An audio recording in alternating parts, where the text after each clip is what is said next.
आज की क्लास में हम larval stages of Fasciola hepatica के बारे में स्टडी करेंगे। फैसियोला हेपेटिका के लाइफ साइकिल में टोटल 5 लार्वल स्टेजेस आती हैं, जिसमें पहला है मेरासीडियम लार्वा।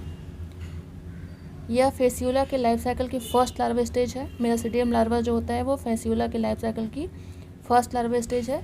यह लगभग 0.07 मिलीमीटर लंबा तथा कोनिकल शेप या ओवल शेप में होता है, जिसकी लंबाई 0.07 मिलीमीटर और यह कोनिकल शेप या ओवल शेप शंक्वाकार या अंडाकार होता है, जिसका शरीर सघन रूप से सिलेटेड होता है।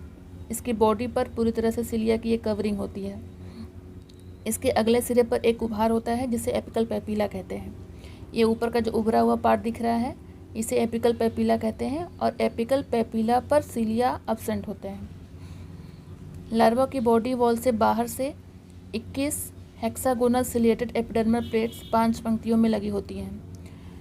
यहाँ पे हम देखेंगे कि ये मेरासीडियम लार्वा का स्ट्रक्चर है। ये एक्सटर्नल स्ट्रक्चर है और ये इंटरनल स्ट्रक्चर है। तो मेरासीडियम लार्वा की जो बाहर की बॉडी वॉल होती है उसमें 21 हेक्सागोनल प्लेट्स होती हैं जो 5 रो में अरेंज होती हैं। इनका अरेंजमेंट इस तरह से होता है कि इसमें फर्स्ट रो में 6 प्लेट्स होती हैं, जिसमें 3 डॉर्सल और 3 वेंट्रल होती हैं। सेकेंड रो में 6 प्लेट्स होती हैं, जिसमें 2 डॉर्सल, 2 वेंट्रल और 2 लेटरल्स होती हैं। थर्ड रो में 3 प्लेट्स होती हैं, जिसमें 1 डॉर्सल और 2 वेंट्रोलेटरल होती हैं। फोर्थ रो में 4 प्लेट्स होती हैं, जिसमें 2 लेफ्ट साइड में और 2 राइट साइड में होती हैं। फिफ्थ रो में 2 प्लेट्स होती हैं, जिसमें 1 राइट और 1 लेफ्ट साइड में होती है। इस तरह से इनमें ये प्लेट्स का अरेंजमेंट होता है। इनका ये इंटरनल स्ट्रक्चर है। इनके बॉडी के अंदर apical gland, 1 pair penetration glands, brain तथा ब्रेन के ऊपर 2 आई स्पॉट होते हैं। यहाँ पे हम देखेंगे कि एपिकल पैपिला ऊपर की तरफ है और अंदर की तरफ यहीं पे एपिकल ग्लैंड्स होती है। इंटरनल स्ट्रक्चर में एपिकल ग्लैंड्स के नीचे आई स्पॉट होते हैं। आई स्पॉट के नीचे नर्व्स का बना हुआ ब्रेन प्रेजेंट होता है और 2 यहाँ पे पेनिट्रेशन ग्लैंड होती हैं। ये पेनिट्रेशन ग्लैंड भी एपिकल ग्लैंड्स में ही ओपन होती हैं। इनके बॉडी के निचले सतह पर नीचे की तरफ जर्म बॉल्स प्रेजेंट होती हैं। 1 पेयर प्रोटोनेफ्रिडिया इसमें पाए जाते हैं। ये इंटरनल स्ट्रक्चर है मेरासीडियम लार्वा का। मेरासीडियम लार्वा भोजन ग्रहण नहीं करता, यह अपने सेकेंडरी होस्ट की खोज करता है। मेरासीडियम लार्वा वाटर में, जल में फ्रीली स्विमिंग करता है और यह भोजन ग्रहण नहीं करता। यह 24 घंटे तक ही जिंदा रहता है। यह तत्परता के साथ अपने सेकेंडरी होस्ट स्नेल की खोज करता है। स्नेल लिम्निया स्पीसीज के जो स्नेल होते हैं वे इनके सेकेंडरी होस्ट होते हैं। प्राइमरी होस्ट सीप होता है। प्राइमरी होस्ट में काऊ, बिफेलो भी हो सकते हैं, लेकिन मेनली सीप होते हैं। और सेकेंडरी होस्ट लिम्निया स्पीसीज के स्नेल होते हैं। तो ये अपने सेकेंडरी होस्ट की खोज करता है वाटर में स्विमिंग करके और लगभग 24 घंटे तक जिंदा रहता है। अगर 24 घंटे के अंदर अपने सेकेंडरी होस्ट को खोज लेता है तो यह एक एंजाइम सीक्रेट करता है और उस एंजाइम्स के थ्रू यह अपने स्नेल में होल करके इसके पल्मोनरी चैम्बर से होता हुआ इसके डाइजेस्टिव ग्लैंड में चला जाता है और लगभग 14 दिन में अपनी दूसरी लार्वा स्टेज स्पोरोसिस्ट लार्वा में बदल जाता है। सेकेंड लार्वा स्टेज है स्पोरोसिस्ट लार्वा। यह लार्वा लंबे थैले के समान लगता है, जिसकी लंबाई 0.7 मिलीमीटर होती है। इसके शरीर के ऊपर क्यूटिकल का एक पतला आवरण होता है। मेरासीडियम लार्वा के अंदर अंग जैसे ग्लैंड्स, ब्रेन, आई स्पॉट तथा एपिकल पैपिला आदि सब लुप्त हो जाते हैं। Sporocyst larva second larva stage है। मेरासीडियम लार्वा में कुछ मॉडिफिकेशंस होते हैं और वो अपने सेकेंड लार्वा स्पोरोसिस्ट में कन्वर्ट हो जाता है। तो स्पोरोसिस्ट लार्वा जो होता है वो लंबे थैले के समान लगता है और इसकी लंबाई 0.7 मिलीमीटर तक होती है।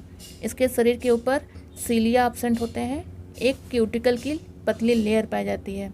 मेरासीडियम लार्वा जब अपने सेकेंडरी होस्ट के अंदर इंटर करता है तो अपनी सिलेटेड बॉडी की कवरिंग को बाहर छोड़ देता है।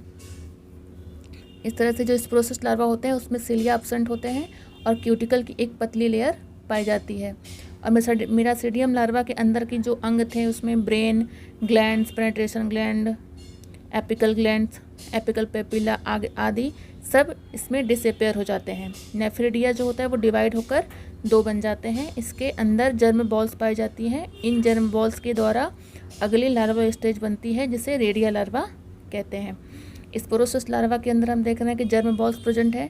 यही जर्म बॉल्स जो होती हैं इसकी अगली लार्वा स्टेज रेडिया लार्वा को बनाती हैं स्पोरोसिस्ट बॉडी के अंदर।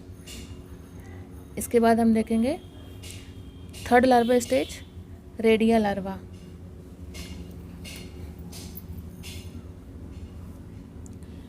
स्पोरोसिस्ट लार्वा के बॉडी वॉल फट जाने से रेडिया लार्वा पोषक के पाचक ग्रंथि में मुक्त हो जाते हैं। स्पोरोसिस्ट लार्वा के अंदर रेडिया लार्वा बनते हैं, तो इसकी बॉडी वॉल जब फट जाती है तो जो रेडिया लार्वा होते हैं वो बाहर डाइजेस्टिव ग्लैंड में मुक्त हो जाते हैं। स्पोरोसिस्ट लार्वा के बॉडी वॉल फट जाने से रेडिया लार्वा पोषक के पाचक ग्रंथि में मुक्त हो जाते हैं। यह 1.3 मिलीमीटर से 1.6 मिलीमीटर तक लंबा तथा बेलनाकार होता है। ये स्ट्रक्चर है रेडिया लार्वा का, जिसकी बॉडी जो होती है वो सिलेंड्रिकल होती है, बेलनाकार होती है। इसके अगले सिरे पर एक मुख्य द्वार होता है जो फेरिंग्स में ओपन होता है। फेरिंग्स अपने पीछे इंटेस्टाइन में ओपन होती है। प्रोटोनेफ्रिडिया विभाजित होकर अतिशाखित उत्सर्जी तंत्र बनाते हैं। रेडिया लार्वा में ऊपर की तरफ हम देख रहे हैं कि मुख प्रेजेंट है। मुख अपने नीचे एक मस्कुलर फेरिंग्स में ओपन होता है और फेरिंग्स नीचे एक ब्लाइंड सेक इंटेस्टाइन में ओपन होती है।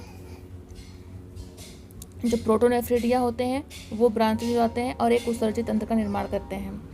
इसमें जर्म बॉल्स पाई जाती हैं। यह पाचक ग्रंथियों से भोजन प्राप्त करता है। लगभग 12 से 18 दिन में यह अगली लार्वल अवस्था सर्केरिया लार्वा में चेंज हो जाता है।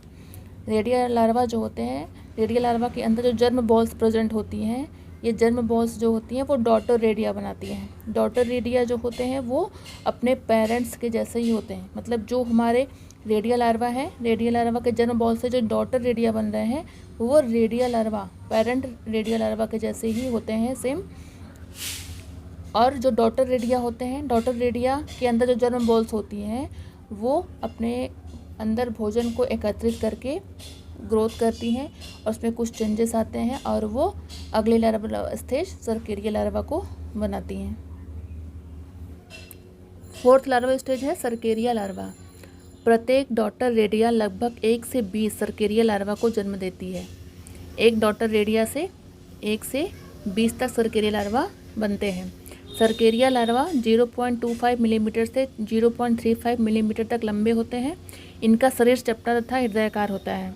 ये डायग्राम है सर्केरिया लार्वा का, जिसमें हम देख सकते हैं इनका जो बॉडी स्ट्रक्चर है वो फ्लैट होता है और ये हार्ट शेप के होते हैं। इसके पिछले सिरे पर एक पूंछ निकलती है। शरीर के ऊपर क्यूटिकल की एक लेयर पाई जाती है। इसमें शरीर के अगले सिरे पर मुख, माउथ, फेरिंग्स, ईसोफेगस और इंटेस्टाइन उपस्थित होता है। ऊपर की तरफ हम देख रहे हैं कि माउथ है, ओरल सकर्स है, मस्कुलर फेरिंग्स, ईसोफेगस, इंटेस्टाइन इसमें प्रेजेंट होते हैं एंटेरियर पार्ट में। शरीर के लेटरल साइड में प्रोटोनेफ्रिडिया की एक बड़ी संख्या पाई जाती है जो सभी एक जोड़ी उत्सर्जी वाहिनियों से जुड़ी रहती हैं। दोनों उत्सर्जी वाहिनियां पूंछ के आधार पर मिलकर एक उत्सर्जी वेसिकल्स बनाती हैं और यहाँ से एक्सक्रेटरी डक्ट निकलकर पूंछ के आधार पर 2 एक्सक्रेटरी पोर्ट्स बनाती हैं। शरीर के लेटरल साइड्स में हम देख रहे हैं कि प्रोटोनेफ्रिडिया और फ्लैम सेल्स जो होते हैं वो बहुत ज़्यादा संख्या में हो गए हैं। मीन्स इसका जो एक्सक्रेटरी सिस्टम है वो पूरी तरह से क्या हो चुका है, विकसित हो चुका है। और जो फ्लैम सेल्स और प्रोटोनेफ्रिडिया हैं वो अपनी अपनी तरह के एक्सक्रेटरी वेसिकल्स में ओपन होती हैं और वेसिकल्स जो होती हैं वो एक साथ मिल करके एक्सक्रेटरी डक्ट बनाती हैं। एक्सक्रेटरी डक्ट पूंछ के आधार पर 2 एक्सक्रेटरी पोर्स के द्वारा बाहर ओपन होती है। इस तरह से इसमें 2 एक्सक्रेटरी पोर्स प्रेजेंट होते हैं। बॉडी वॉल के नीचे सिस्टोजिनस ग्लैंड होती है जो सिस्ट बनाती है। बॉडी वॉल के नीचे ये सिस्टोजिनस ग्लैंड प्रेजेंट है जो सिस्ट बनाती है और ये अगली लार्वा स्टेज जो मेटासर्केरिया है उसके लिए सिस्ट का फॉर्मेशन करती है। इसके शरीर में जर्म बॉल्स होती हैं जो वयस्क लीवर फ्लूक के लिए जनन तंत्र का निर्माण करती हैं। निचली बॉडी में, बॉडी की सतह के नीचे हम देखेंगे कि जर्म बॉल्स प्रेजेंट है। ये जर्म बॉल्स जो होती हैं वो रिप्रोडक्टिव सिस्टम का निर्माण करती हैं। मैच्योर होने पर सर्केरिया लार्वा पोषक के पल्मोनरी चैम्बर्स में आ जाता है। सर्केरिया लार्वा जब मैच्योर हो जाता है तो वो जो होस्ट होता है स्नेल उसके पल्मोनरी चैम्बर में आ जाता है और यहाँ से पोषक के शरीर से बाहर निकल जाता है और पल्मोनरी चैम्बर से ये उनके बॉडी से बाहर निकल जाता है। 2 या 3 दिन में पूंछ इनकी समाप्त हो जाती है, डिसअपीयर हो जाती है। सिस्टोजिनस ग्लैंड से इसके चारों ओर सिस्ट का निर्माण हो जाता है। जो सिस्टोजिनस ग्लैंड प्रेजेंट हैं वो सिस्ट का फॉर्मेशन कर देती हैं और जो पूंछ हो जाते पूंछ है वो डिसअपीयर हो जाते हैं। इस तरह से स्ट्रक्चर जो होता है वो गोलाकार हो जाता है और इसके गोलाकार बॉडी की पूरी तरह बाहर की तरफ सिस्ट का एक लेयर बन जाता है और सर्केरिया लार्वा इस तरह मेटासर्केरिया में चेंज हो जाता है। फिफ्थ लार्वा स्टेज है मेटासर्केरिया लार्वा। यह लार्वा गोलाकार होता है। इसका व्यास लगभग 0.2 मिलीमीटर होता है। यह वयस्क लीवर फ्लूक की भांति होता है। इसके चारों ओर मोटा आवरण होता है जिसे सिस्ट कहते हैं। हम लोगों ने देखा था कि सर्केरिया लार्वा जो होता है, सर्केरिया लार्वा के चारों तरफ सिस्टोजेनस ग्लैंड्स जो होती हैं वो सिस्ट बना देती हैं, और सिस्टोजेनस ग्लैंड सिस्ट बनाने के बाद डिसिपेयर हो जाती हैं। शरीर के अंदर बहुत सारे फ्लैम सेल्स व प्रोटोनेफ्रिडिया होते हैं। उत्सर्जी वेसिकल्स एक ही छिद्र द्वारा बाहर खुलता है। पूंछ इनकी समाप्त हो जाती है सर्केरिया लार्वा की, और वो गोलाकार हो जाते हैं। सिस्ट का फॉर्मेशन हो जाता है, और जो इनकी एक्सक्रेटरी वेसल्स होती हैं वो एक ही पोर्स के थ्रू बाहर खुलती हैं। इनमें पूंछ का अभाव होता है। एक जलीय घास की पत्ती पर लगभग हजारों की संख्या में मेटासर्केरिया लार्वा चिपके रहते हैं। एक जलीय पंक्ति जो होती है, एक्वेटिक प्लांट्स की पंक्तियाँ जो होती हैं उस पर हजारों की संख्या में मेटासर्केरिया लार्वा चिपके रहते हैं, और जब ये अपने प्राइमरी होस्ट शिप के कांटेक्ट में आते हैं तो वो उनके अंदर चले जाते हैं और वहाँ ये अपना ग्रोथ करते हैं, डेवलपमेंट करते हैं।